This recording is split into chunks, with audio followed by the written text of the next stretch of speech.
ఈ కలవటంలో ముఖ్య ఉద్దేశం ఆంధ్రప్రదేశ్ ముఖ్య ఎన్నికల అధికారి కార్యాలయం నుంచి Mukesh Kumar Meena chief electoral officer వారి కార్యాలయం నుంచి రాష్ట్రంలో ఉన్నటువంటి 175 నియోజకవర్గాలు అలాగే 25 పార్లమెంటు ఆర్ఓలందరికీ కూడా ఆయన కార్యాలయం నుంచి ఒక సర్క్యులర్ పంపించారు. ఏమని సర్క్యులర్ పంపించారంటే పోస్టల్ బ్యాలెట్లు లెక్కింపులో సడలింపులు వారు పంపించడం జరిగింది. ఆ సడలింపులు ఏంటంటే సాధారణంగా ఎలక్షన్ కమిషన్ ఆఫ్ ఇండియా అందరికీ కూడా పంపిస్తుంది రూల్స్, నియమావళి, నామినేషన్లు ఎట్లా ఉండాలి, నామినేషన్లు ఎలా వ్యాలిడ్ చేయాలి, ఎలా రిజెక్ట్ చేయాలి, లేదా తర్వాత ఎన్నికల నియమావళిలో వారు అనుసరించాల్సిన రూల్స్, అలా లెక్కింపులో కూడా వారు అనుసరించాల్సినటువంటి రూల్స్ కూడా గైడ్ లైన్స్ కానీ election commission of India procedures అందరూ కూడా ఇవ్వటం జరిగింది. దానిలో పోస్టల్ బ్యాలెట్ అని కూడా ఎలా లెక్కించాలి, ఏది వ్యాలిడ్ ఏది ఇన్వాలిడ్ చేయాలి అనేది కూడా క్లియర్ కట్గా ప్రతిదీ క్షుణ్ణంగా భారతదేశంలో ఉన్నటువంటి అన్ని రాష్ట్రాలకి కూడా వారు పంపించడం జరిగింది. దానిలో భాగంగా మన రాష్ట్రానికి కూడా వారు పంపించారు. ఆ పంపించిన దాంట్లో పోస్టల్ బ్యాలెట్ల గురించి కూడా క్లియర్గా ఇచ్చారు.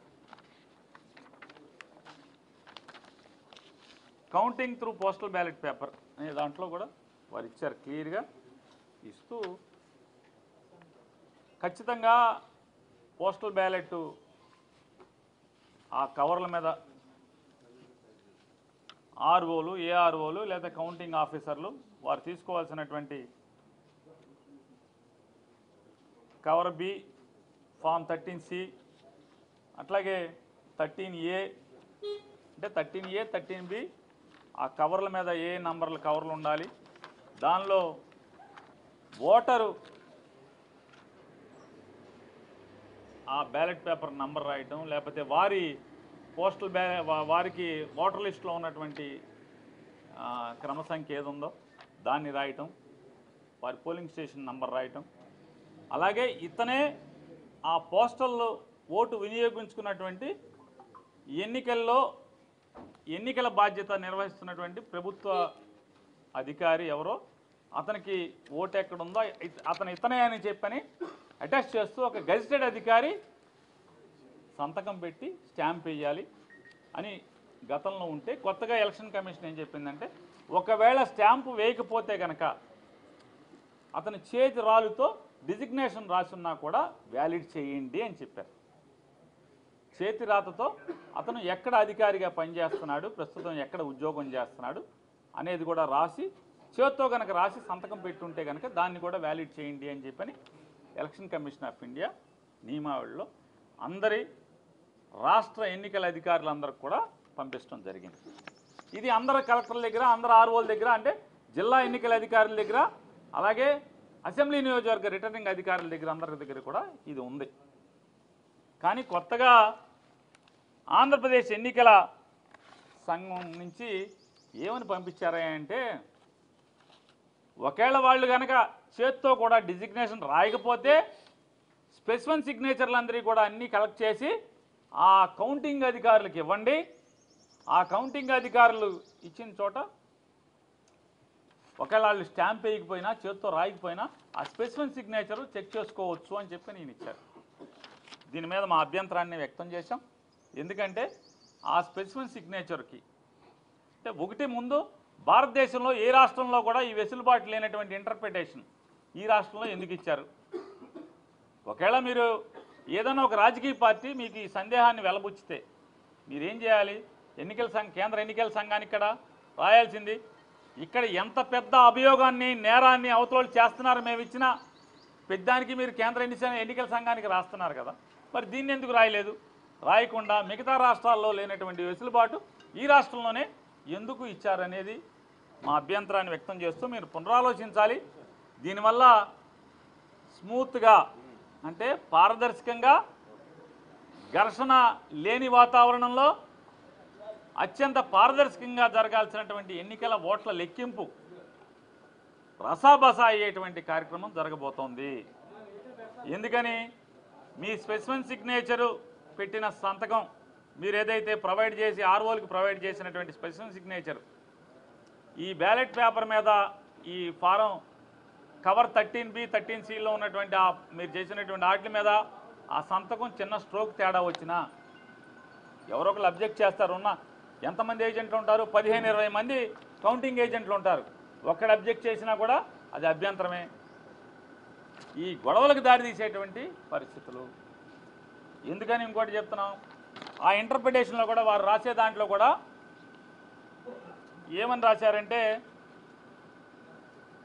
ఫెసిలిటీ సెంటర్ అంటే ఫెసిలిటేషన్ సెంటర్. పోస్టల్ బ్యాలెట్ వెయిటాకి ఫెసిలిటీ సెంటర్ కూడా ఆర్ఓలే ప్రొవైడ్ చేశారు. కాబట్టి రాజ్యాంగం ఏం చెప్తుందంటే ప్రాథమిక హక్కు ఓటు వేయటం అంటది, అంతేగాని అది సీక్రెట్గా ఉండాలి. ఈ రచ్చలో ఏమవుతుంది, ఆ ఓటు ఎవరిదో తెలుస్తుంది, చెప్పాల్సిందే కదా. ఓటు ఎవరిదో తెలిసేటువంటి పరిస్థితులు ఉన్నాయి. రెండవది సీక్రెసీ అనేది మనకి రాజ్యాంగం చెప్పి ఎలక్షన్ కమిషన్ ఆఫ్ ఇండియా చెప్పినటువంటి సీక్రెసీ అనేది పోతుంది. రెండవది రచ్చరచ్చ రభస అయ్యేటువంటి కార్యక్రమం. సహజంగా మనమే ఉంటాం, బ్యాంకుకి వెళ్ళినప్పుడు స్పెసిఫిక్ సిగ్నేచర్ పెట్టమన్నప్పుడు మానవ నైజం చాలా జాగ్రత్తగా మన సంతకాన్ని పెడతాం. అదే ఒక 100 చెక్కులు ఇచ్చి 100 మీద నీ సంతకం పెట్టమంటే ఖచ్చితంగా స్ట్రోకులు తేడా ఉంటాయి. లేదు నువ్వే 100 సంతకాలు కాగితాలు ఇచ్చి ఒకేసారి 100 సంతకాలు పెట్టమంటే నిర్లక్ష్యం వస్తుంది, విసుగు వస్తుంది. మరి స్ట్రోక్ తేడా ఉంటే అబ్జెక్షన్ చేస్తే ఇదంతా రచ్చే కదా, గొడవలకు దారి తీసేటువంటి పరిస్థితులే కదా. ఎలక్షన్ కమిషన్ ఆఫ్ ఇండియా చెప్పనటువంటి నియమావళిని మీరు ఎట్లా ఇంటర్ప్రిట్ చేస్తారు? చేయకూడదు కదా. ఎలక్షన్ కమిషన్ ఆఫ్ ఇండియా లేనటువంటి నియమావళిని, వెసులుబాటుని కేవలం ఆంధ్రప్రదేశ్ రాష్ట్రంలో ఒక రాజకీయ పార్టీ వచ్చి కాగితం ఇవ్వగానే ఈ రకమైన ఇంటర్ప్రిటేషన్ ఇవ్వటం అనేది ఎలా పారదర్శకంగా ఉంటుంది, ఎలా నిష్పక్షపాతంగా ఉంటుంది? కాబట్టి దీన్ని పునరాలోచించాలని చెప్పని ఆంధ్రప్రదేశ్ రాష్ట్ర ఎన్నికల సంఘాన్ని మేము కోరటం జరిగింది. దీన్ని కూడా వారు కూడా చూపించడం జరిగింది. వారు కూడా తీశారు బయటికి. వారు కూడా ఎలక్షన్ కమిషన్ ఆఫ్ ఇండియాలో చూసి అన్నీ కూడా చెప్పాం. ఈ రిప్రజెంటేషన్ మరి వారికి ఇవ్వడం జరిగింది. ఇచ్చి ఫెయిర్ అండ్ పీస్ఫుల్ కౌంటింగ్ జరగటానికి ఈ నిర్ణయాన్ని పునరాలోచించమని చెప్పని, భారతదేశంలో ఏ రాష్ట్రాల్లో లేకుండా కేవలం ఆంధ్రప్రదేశ్ రాష్ట్రంలోనే ఎలక్షన్ కమిషన్ నియమావళికి మీరి అంటే దాటి ఈ రాష్ట్రంలోనే ఇటువంటి సర్క్యులర్ ఇవ్వటం ఎంతవరకు ధర్మం అని చెప్పని కూడా వారిని మా విన్నపాన్ని